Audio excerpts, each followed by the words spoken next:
अस्सलाम वालेकुम। मेरा नाम है अबरार चौहान। आज हम बाब नंबर 7 के अंदर डाउन सेल पढ़ने जा रहे हैं। ये असल में ना पिघले हुए सोडियम क्लोराइड से सोडियम और क्लोरीन की तैयारी का मौजू है। इसमें हम इस्तेमाल करते हैं डाउन सेल, जिसके ज़रिए हम पिघले हुए सोडियम क्लोराइड के ज़रिए सोडियम और क्लोरीन को अलहदा करते हैं।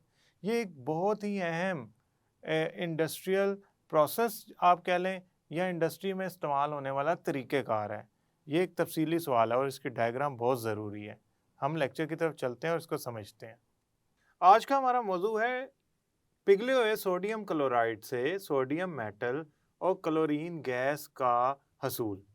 यानी कि हमने सोडियम मेटल और क्लोरीन गैस हासिल करनी है पिघले हुए नमक सोडियम क्लोराइड से। पिघला हुआ नमक सोडियम क्लोराइड क्या होता है? यानी कि आप नमक को लें और उसे 801 डिग्री तक गर्म करें, वो पिघल जाएगा। वैसे 801 डिग्री तक इस सेल के अंदर इसे गर्म नहीं किया जाता। इसमें थोड़ा सा कैल्शियम क्लोराइड डाल के इसका जो मेल्टिंग पॉइंट है, वो पिघलने का जो पॉइंट है वो कम कर लिया जाता है, 600 तक कर लिया जाता है, फिर इसे पिघला लिया जाता है। खैर, हमारा अभी जो मौजू है वो ये है कि अगर हम पिघले हुए सोडियम क्लोराइड को इस्तेमाल करें और उसका इलेक्ट्रोलिसिस करें तो क्या होगा। यानी कि इलेक्ट्रोलिसिस करने से जो पिघला हुआ नमक है, हमें क्या फ़ायदा होगा? हमें दो फ़ायदे होंगे। हम उससे पिघले हुए सोडियम क्लोराइड की इलेक्ट्रोलिसिस से हासिल करेंगे दो चीज़ें, सोडियम मेटल और क्लोरीन गैस। सोडियम मेटल इस्तेमाल हो सकती है एक ऐसा केमिकल बनाने के लिए जो पेट्रोल में डाला जाता है, जिसे कहते हैं एंटी नॉकिंग एजेंट। इसके अलावा ये अलॉय बनाने के लिए भी इस्तेमाल होती है और बहुत से काम आती है। क्लोरीन गैस पानी साफ करने के लिए इस्तेमाल होती है। तो असल में सोडियम और क्लोरीन के पूरी दुनिया में इस्तेमाल हैं, जिसकी वजह से हमें इसे बनाना पड़ता है और बनाने के लिए सस्ता तरीन कंपाउंड लिया जाता है। सस्ता तरीन कंपाउंड नमक से क्या ज़्यादा हो सकता है? नमक आप क्या करते हैं, ज़मीन से निकालते हैं, साफ करते हैं और उसे पिघला देते हैं, मेल्ट कर देते हैं। उसके बाद उसमें से करंट पास करते हैं, गुजारते हैं, इलेक्ट्रिसिटी गुजारते हैं, करंट गुजारते हैं, तो उसमें सोडियम मेटल अलहदा हो जाती है और क्लोरीन गैस अलहदा हो जाती है। कैसे अलहदा होती है, ये सवाल है। वो डाउन सेल के ज़रिए हम अलहदा करते हैं और वो रिएक्शंस क्या होते हैं, आज सारे हमने वो पढ़ने हैं। तो आज के टॉपिक की तरफ चलते हैं।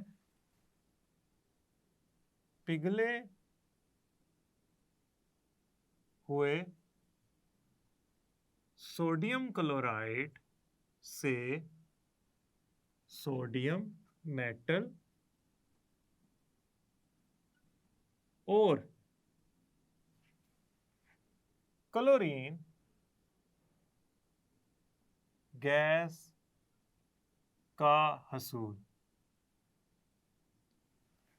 अब ये जो सेल है ना, सेल जिसके जरिए हम ये सोडियम मेटल और क्लोरीन गैस हासिल करते हैं, उस सेल का नाम है डाउन सेल।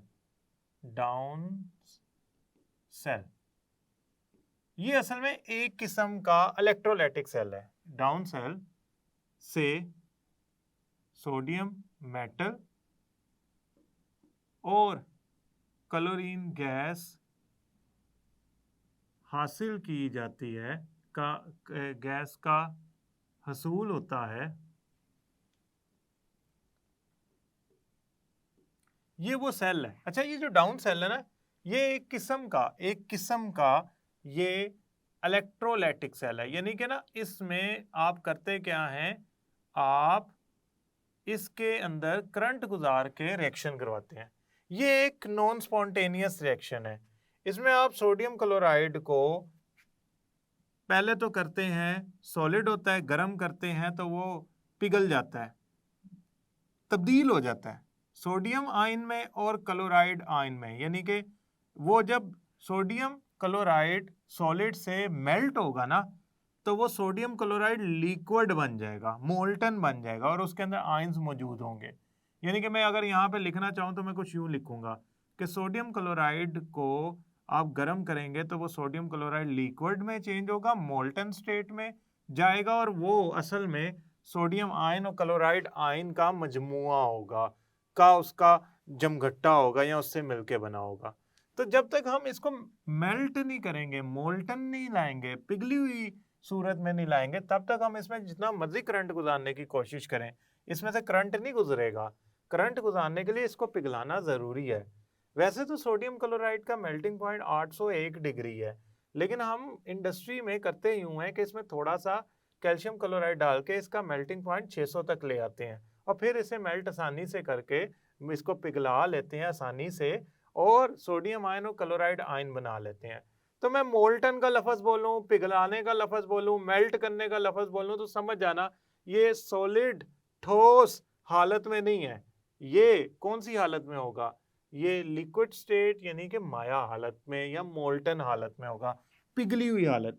ये जो है ये ठोस है, एस असल में सॉलिड का निशान है, ठोस का, और ये हालत है मोल्टन या पिघली हुई।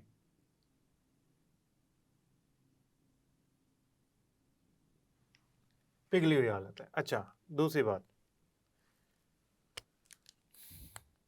हम यहाँ जो करने जा रहे हैं उसको समझें, हम जो यहाँ पढ़ने जा रहे हैं उसको समझें। हम डाउन सेल को पढ़ने की कोशिश कर रहे हैं तो उससे पहले हमें ये पता होना चाहिए कि डाउन सेल के जुज़ कौन से हैं, यानी कि डाउन सेल दिखने में कैसा है, वो काम कैसे करता है, उसमें करते क्या है। सबसे पहले तो आपने करना ये है कि सोडियम क्लोराइड को पिघलाकर डाउन सेल के अंदर दाखिल कर देना है या भर देना है, और फिर उसमें से करंट गुजारकर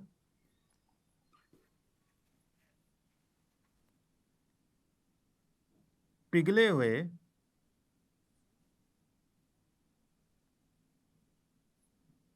सोडियम क्लोराइड की इलेक्ट्रोलिसिस कर देनी है, इलेक्ट्रोलिसिस कर देनी है। अच्छा, एक बात याद रखिएगा, जब इलेक्ट्रोलिसिस करेंगे ना तो सोडियम क्लोराइड अपने कीमियाई इज्जाए तरकीबी या कीमियाई तौर पे तहलील होके जो उसके बुनियादी अज्जा है ना उसमें तब्दील हो जाएगा। वो क्या है? सोडियम और क्लोरीन गैस। तो हमने ये करना है, पहले इसमें भर देना है, फिर हमने उसमें जो भी अपना करंट इलेक्ट्रिसिटी है वो गुजारनी है। ये ना डाउन सेल ना एक डोम की शक्ल का होता है, इसके ऊपर ना गैस निकलने की जगह होती है। ये वैसे तो आपको लगेगा जिस तरह एक सर्कुलर फर्नेस है, सर्कुलर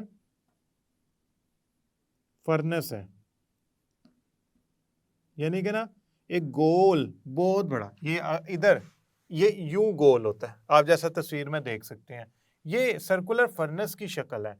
सर्कुलर फर्नेस गोल गर्म करने वाला फर्नेस है, सर्कुलर फर्नेस की शक्ल का है। अच्छा, दूसरी बात, इसके ना दरमियान में करके ग्रेफाइट लगा होता है, ग्रेफाइट का इलेक्ट्रोड लगा होता है यहाँ दरमियान में करके, बिल्कुल दरमियान में, यहाँ पे ये ग्रेफाइट का इलेक्ट्रोड है, ये इसके बिल्कुल दरमियान में लगा होता है। ये ग्रेफाइट का इलेक्ट्रोड है जो इसके दरमियान में लगा हुआ है। अब इस ग्रेफाइट के इलेक्ट्रोड के इर्द गिर्द एक सर्कुलर इलेक्ट्रोड लगा होता है, यानी कि गोल दायरे की शक्ल में एक और इलेक्ट्रोड लगा होता है।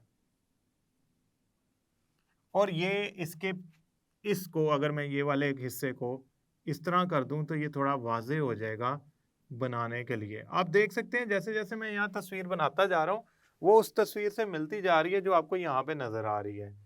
यहाँ पे अच्छा, अब ये जो ग्रेफाइट का इलेक्ट्रोड है ना, ये वाला, ये है एनोड, इसका नाम है एनोड, यानी कि इस पे कौन सा चार्ज है? पॉजिटिव। ये सर्कुलर है ना, ये है कैथोड, इस पे चार्ज है नेगेटिव। एनोड किसका बना है? ग्रेफाइट का, ग्रेफाइट का। ये ज्यादातर आयरन का बना होता है, यानी कि लोहे का। अच्छा, इसके साथ ही ना जोड़ होता है, इसके साथ ही यहाँ इस पे ना सोडियम मेटल इकट्ठी होती है और उसको यहाँ बाहर अलहदा निकाल लिया जाता है इस सूरत में ये। अच्छा जी, अब गौर से बात सुननी है आपने। आपने क्या किया, इसके अंदर सोडियम क्लोराइड भरा और उसे पिघला दिया। ये ले, ये सोडियम क्लोराइड आपने इसके अंदर भरा और उसको पिघला दिया। ये सोडियम क्लोराइड भरा और उसको इसके अंदर पिघला दिया। ये सोडियम क्लोराइड भरा हुआ है आपने और आपने उसको पिघला दिया, जैसा कि आप देख सकते हैं तस्वीर में। अब जब आपने उसे पिघला दिया तो आपने क्या किया, इन दोनों यानी कि एनोड और कैथोड को जोड़ दिया बहुत ताकतवर बैटरी से, बहुत ताकतवर बैटरी से। तो इसमें से करंट गुजरना शुरू हो गया। अब जब ये पिघला हुआ सोडियम क्लोराइड इसमें डाला था ना, तो वो असल में आयंस थे। तो जब करंट गुजरेगा तो आयंस कहेंगे हमने इलेक्ट्रोड पे जाना है, हमने एनोड पे जाना है, हमने कैथोड पे जाना है। अब आप कहेंगे कि जब सोडियम क्लोराइड पिघला होता है तो उसमें दो कौन से आयन होते हैं, एक होता है सोडियम आयन और दूसरा होता है क्लोराइड आयन। तो आप फौरन कहेंगे सर सोडियम आयन तो जाएगा कैथोड पे, क्योंकि कैथोड पे है मनफी चार्ज। तो मनफी चार्ज की तरफ कौन सा जाएगा, ऐसा आयन जिस पे कौन सा चार्ज हो, जिस पे जमा पॉजिटिव साइन हो, सिंबल हो या चार्ज हो। ये कहाँ जाएगा, ये जाएगा एनोड पे। क्यों, एनोड पे है पॉजिटिव चार्ज, इस पे कौन सा है नेगेटिव मनफी चार्ज। तो मनफी अपने मुखालिफ पे जाएगा, पॉजिटिव अपने मुखालिफ पे जाएगा। इसका मतलब ये है क्लोराइड आयन इसके इस इलेक्ट्रोड के इर्द गिर्द इकट्ठे हो जाएंगे, सोडियम आयन इस इलेक्ट्रोड के इर्द गिर्द इकट्ठे हो जाएंगे। ये जो सर्कुलर है, गोल दायरे में है, जिसकी वजह से इसकी शक्ल ऐसी बनी हुई है सर्कुलर फर्नेस की। ये दरमियान वाला जो इलेक्ट्रोड है ग्रेफाइट का, इसके इर्द गिर्द क्लोराइड आयन इकट्ठे हो जाएंगे और इसके इर्द गिर्द सोडियम आयन इकट्ठे हो जाएंगे। अब सवाल ये पैदा होता है तो रिएक्शन कैसे होंगे। हम रिएक्शंस की तरफ चलते हैं। रिएक्शंस, पहले किस पे पढ़े, पहले हम पढ़ते हैं कैथोड पे क्या होगा।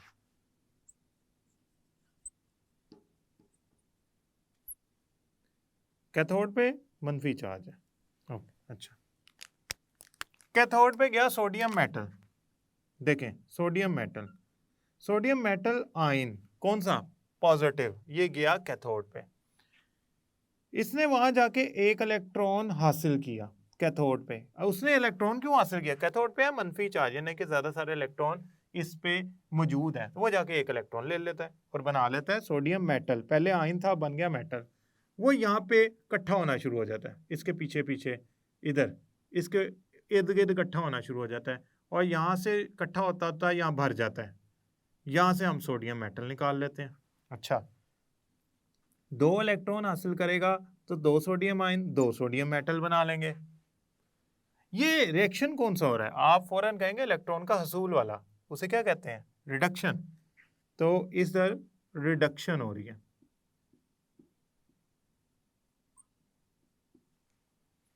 अब चलते हैं एनोड पे।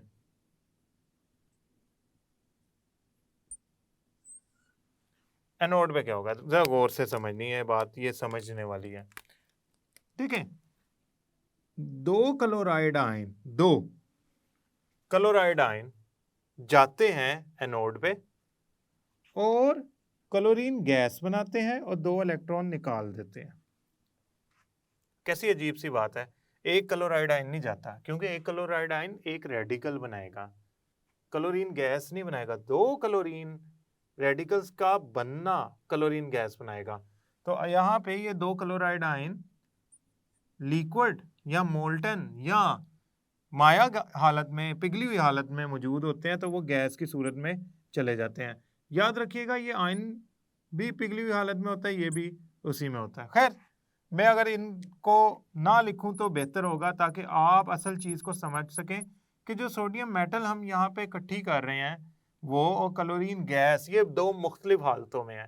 क्लोरीन गैस है, लिहाजा इसके इर्द गिर्द जो है ना वो क्लोरीन गैस बनेगी, बबल की सूरत में, बुलबुलों की सूरत में नजर आएगी इसमें से निकलती हुई इसके इर्द गिर्द, क्योंकि इसके इर्द गिर्द ही वो इलेक्ट्रॉन निकाल के बाहर निकल जाएगी इस जगह से, और सोडियम मेटल इसके पीछे इकट्ठी हो जाएगी और इधर से अलग हो जाएगी।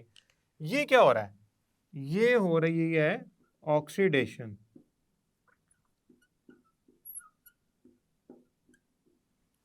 अब अगर आप गौर से देखें इस तस्वीर में, तो ये जो सर्कुलर फर्नेस में ये जो सर्कुलर इलेक्ट्रोड है, ये सोडियम मेटल को हासिल करने का बायस बन रहा है, और दरमियान में जो कैथोड है वो किसको हासिल करने का बायस बन रहा है?